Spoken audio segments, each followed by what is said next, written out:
Hello दोस्तों, ये video rich dad poor dad book summary का सेकंड पार्ट है। इस बुक समरी का फर्स्ट पार्ट ऊपर आई बटन में क्लिक करके आप देख सकते हैं और मैं डिस्क्रिप्शन बॉक्स में भी उसका लिंक दे दूंगा। फर्स्ट पार्ट में मैंने आपको 2 लेसन्स के बारे में बताया था। इस वीडियो में नेक्स्ट 4 लेसन्स के बारे में बताऊंगा। लेसन 3 में ऑथर बताते हैं, अपने खुद के काम पर फोकस करो। इस लेसन में आप जानेंगे कि अमीरों का सबसे बड़ा रहस्य क्या है। आमतौर पर जब किसी इंसान को उसकी पसंदीदा जॉब मिलती है, वो पूरी ज़िंदगी उसको करने का मन बना लेता है और चूहा दौड़ ज़िंदगी जीने में लग जाता है। रिच डैड कहते हैं कि लोगों के पैसों की तंगी का कारण यह होता है कि लोग ज़िंदगी भर किसी दूसरे के लिए काम करते रहते हैं। इसीलिए बहुत से लोगों के पास जिंदगी भर काम करने के बाद भी कुछ नहीं बचता। यहाँ पर रॉबर्ट नौकरी करने को मना नहीं कर रहे हैं, बल्कि ये कह रहे हैं कि आप नौकरी करते रहो और नौकरी के साथ अपने खुद के बिजनेस पर ध्यान केंद्रित करना शुरू कर दो और एसेट्स खरीदना शुरू कर दो। ऐसे एसेट्स खरीदो जो आपको सोते हुए भी पैसा कमा कर दे। रॉबर्ट कहते हैं, आप लायबिलिटीज़ तब खरीदो जब आपके एसेट्स बढ़ जाएं। आप सोच रहे होंगे कि अमीर लोगों के पास क्या महंगी कार, बंगला, लग्जरीज ये सब नहीं होती? ऐसा बिल्कुल नहीं है। अमीर लोग लग्जरीज तभी बाय करते हैं जब उनके पास एसेट्स वाले कॉलम में बहुत सारा पैसा बच जाता है। इस बात को समझने के लिए हम दुनिया की सबसे बड़ी फास्ट फूड कंपनी मैकडॉनल्ड्स का एग्जाम्पल लेते हैं। 1974 में रे क्रॉक, जो कि मैकडॉनल्ड्स के ऑनर हैं, उन्हें ऑस्टिन में टेक्सास यूनिवर्सिटी में पब्लिक स्पीकिंग के लिए बुलाया गया। वहाँ पर MBA के स्टूडेंट्स मौजूद थे। पब्लिक स्पीकिंग सक्सेसफुली ख़त्म होने के बाद स्टूडेंट्स ने रे क्रॉक को पार्टी पर आने को इनवाइट किया। पार्टी के बीच रे क्रॉक ने बातों ही बातों में सवाल पूछा कि मैं किस बिजनेस में हूँ। ऐसा सुनने पर स्टूडेंट्स हंसे और उनमें से एक स्टूडेंट ने बोला कि ये कौन नहीं जानता कि आप बर्गर बेचने के बिजनेस में हैं। रे बोले, गलत, मेरा बिजनेस बर्गर बेचना नहीं है, बल्कि मेरा असली बिजनेस रियल एस्टेट है। रे ने अपना सारा ध्यान बर्गर के फ्रेंचाइजी पर केंद्रित किया। किसी भी कंट्री में फ्रेंचाइजी खोलने से पहले लोकेशन और ज़मीन मैटर करता है। जब भी कोई व्यक्ति मैकडॉनल्ड्स की फ्रेंचाइजी लेता है तो वह ज़मीन मैकडॉनल्ड्स के नाम पर खरीदता है और ऐसा करते करते मैकडॉनल्ड्स के पास दुनिया में सबसे ज़्यादा रियल एस्टेट हो गया है। आज मैकडॉनल्ड्स दुनिया में रियल एस्टेट का सबसे बड़ा मालिक है। अगर रे सिर्फ बर्गर बेचने पर ही ध्यान केंद्रित करते तो वह रियल एस्टेट के इतने बड़े मालिक ना होते। यही अमीरों का रहस्य है कि अपनी खुद के बिजनेस पर ध्यान केंद्रित करते हैं। रॉबर्ट सिखाते हैं कि आदमी का प्रोफेशन और बिजनेस अलग अलग होते हैं। रॉबर्ट जब लोगों से पूछते हैं कि आपका खुद का काम क्या है, तो कोई बोलता है कि मैं बैंकर हूँ, मैं टीचर हूँ, मैं इंजीनियर हूँ।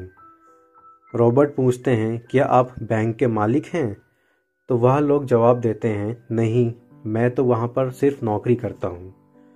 लोग अक्सर अपने प्रोफेशन को अपना बिजनेस मान लेते हैं। ऑथर इस लेसन में यह बताते हैं कि जो नौकरी कर रहे हैं उसको करते रहें और जो भी सैलरी मिलती है वह अपनी पूरी सैलरी खर्च ना करके कुछ पैसे बचाएं और एसेट्स खरीदें। जब आपके एसेट्स बढ़ जाएं तब उनसे आने वाले प्रॉफिट से अपनी लग्जरीज खरीदें।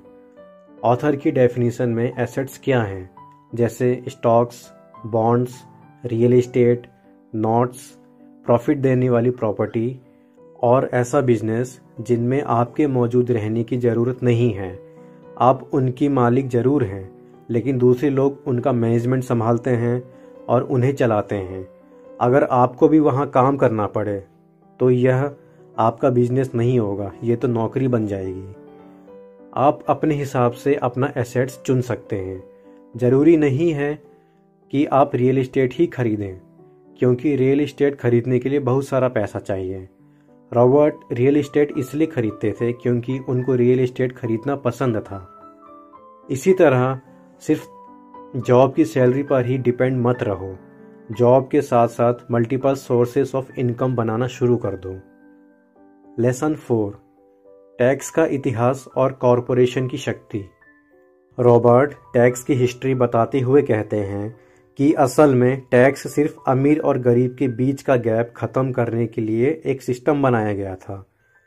यानी कि सिर्फ अमीरों पर ही टैक्स लगता था और उन टैक्स के पैसों से गरीबों की सुविधा के लिए खर्च किया जाता था। लेकिन समय के साथ साथ ये सिस्टम एकदम उल्टा हो गया है। अब सिर्फ मिडिल क्लास और अपर मिडिल क्लास लोगों पर ही टैक्स लगता है और अमीर लोग चालाकी से टैक्स देने से बच जाते हैं। अमीर लोग इंटरनल रेवेन्यू कोड का आर्टिकल 1031 का इस्तेमाल करते हैं। इसमें ऑथर बताते हैं कि कोई मकान या ज़मीन बेचने से हुई प्रॉफिट पर टैक्स नहीं देना पड़ता है अगर वह उससे महंगा मकान या ज़मीन खरीद ले। अमीर लोग अपनी पूंजी किसी कॉरपोरेशन में लगा देते हैं। कॉरपोरेशन सिर्फ एक कानूनी दस्तावेज होता है जिससे एक कानूनी कंपनी बनती है। कॉरपोरेशन की इनकम टैक्स दर व्यक्तिगत इनकम टैक्स दर से कम होती है। कॉरपोरेशन टैक्स चुकाने से पहले कुछ पैसा खर्च कर सकता है, जबकि कर्मचारी पर पहले टैक्स लगता है और फिर वह बचे हुए पैसों से खर्च करता है। रॉबर्ट समझाते हैं कि कोई एम्प्लॉय जितना ज़्यादा पैसे कमाता है उतना ही ज़्यादा टैक्स देता है, फिर बचे हुए पैसों से अपना जीवन चलाता है। लेकिन कॉरपोरेशन वाले अमीर लोग खूब सारा पैसा कमाते हैं और उन पैसों से अपनी ज़रूरतों को और ऐशो आराम पर खर्च करते हैं। लास्ट में जो पैसा बचता है उस पर टैक्स देते हैं। चलिए एक एग्जाम्पल से समझते हैं। वॉरेन बफेट को आप जानते ही होंगे, जो कि दुनिया के नंबर 1 इन्वेस्टर है। उन्होंने एक इंटरव्यू में बताया है कि मैं अपनी मैनेजर से भी कम टैक्स गवर्नमेंट को पे करता हूँ। लेसन 5, अमीर लोग पैसे का आविष्कार करते हैं। रॉबर्ट कहते हैं कि संसार में अक्सर चतुर नहीं बल्कि साहसी लोग आगे बढ़ते हैं। रॉबर्ट ने एक शाम न्यूज़ में देखा कि एक स्थानीय कंपनी ने अपने एम्प्लॉयज़ की छटनी कर दी थी, जिसमें एक मैनेजर की भी नौकरी चली गई थी। वह मैनेजर अपनी बीवी बच्चों के साथ नौकरी वापस लेने के लिए कैमरे के सामने गिड़गिड़ा रहा था। उसने अभी अभी एक नया घर खरीदा था और उसे डर था कि वह उसे गंवा ना दे। डर और आत्मशंका हम सभी में होते हैं, लेकिन साहसी होना एक सफल जीवन जीने में फ़र्क डाल देता है। रॉबर्ट रियल लाइफ एग्जाम्पल से समझाते हैं। 1990 में फिनिक्स की अर्थव्यवस्था बहुत ख़राब थी।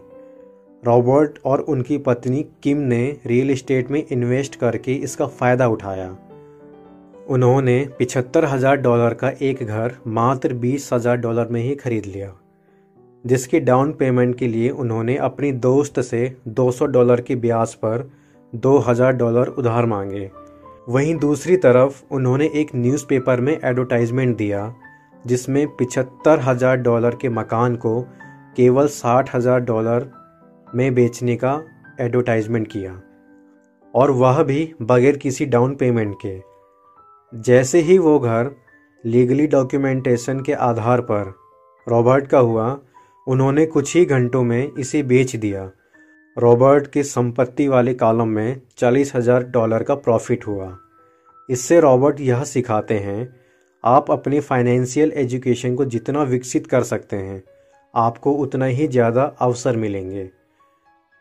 रॉबर्ट कहते हैं कि छोटी शुरुआत करो और बीज बोना शुरू करो। कुछ बीज उगते हैं, कुछ नहीं उगते हैं, यानी कि छोटे छोटे इन्वेस्ट करना शुरू कर दो और यही छोटे इन्वेस्ट मिलियंस में बदल जाएंगे। लेसन 6, सीखने के लिए काम करो, पैसे के लिए काम ना करो। रॉबर्ट कहते हैं कि नौकरी की सुरक्षा मेरी गरीब डैडी के लिए सब कुछ थी, लेकिन सीखना मेरे अमीर डैडी के लिए सब कुछ था। ज़्यादातर लोग सुरक्षित नौकरी पाने और ज़्यादा सैलरी पाने पर ध्यान केंद्रित करने के लिए कड़ी मेहनत करते हैं। इसके बजाय उन्हें ऐसी नौकरी खोजना चाहिए जहां वे उन स्किल्स को सीख सकें जिसकी उन्हें ज़रूरत हो। कोई भी आइडिया तभी काम करता है जब उस पर एक्शन लिया जाए, उस पर अच्छी नॉलेज लिया जाए। रॉबर्ट अपने जीवन में कई तरह के काम करते रहे, जिससे कि उन्हें हर फील्ड में नॉलेज मिलती रही और यही नॉलेज उन्हें एक सक्सेसफुल बिजनेसमैन बनने में मदद मिली।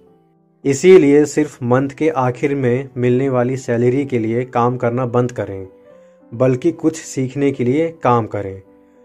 पैसों से जुड़े डर को हैंडल करना सीखें। पैसों के मामले में सक्सेस इस बात पर निर्भर करती है कि हम अपने डर को कितने अच्छे से संभाल सकते हैं। बहुत सारे लोग कई अच्छे अपॉर्चुनिटी को गंवा देते हैं क्योंकि उन्हें रिस्क लेने से डर लगता है। तो दोस्तों, ये बातें मैंने आपको रॉबर्ट कियोसाकी की book rich dad poor dad से बताई है। ये बुक हिंदी और इंग्लिश दोनों में ही अवेलेबल है।